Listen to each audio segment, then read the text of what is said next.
Oui, dans la deuxième vague de sondage, on s'est aperçu là, à plus de 77% que l'apprentissage à la maison tombait à 77% sur les épaules de maman.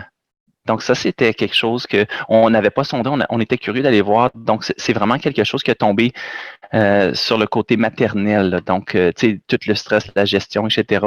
Donc, ça, c'est quelque chose qu'on est allé chercher qu'on ne savait pas.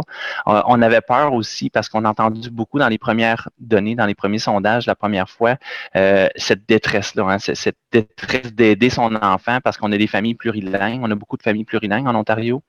Donc, que le parent qui appuie son enfant, mais que l'enfant soit dans le système francophone, puis l'autre parent ne parle pas le français. Donc, ça, c'était un gros, gros stress. Puis, on est allé poser la question dans le deuxième sondage, parce qu'on s'est dit, hey, est-ce que la vitalité, est-ce que la survie du système francophone est en jeu ici, là, parce que est-ce que c'est plus facile pour un parent ou une famille plurilingue de mettre son enfant dans une école anglophone?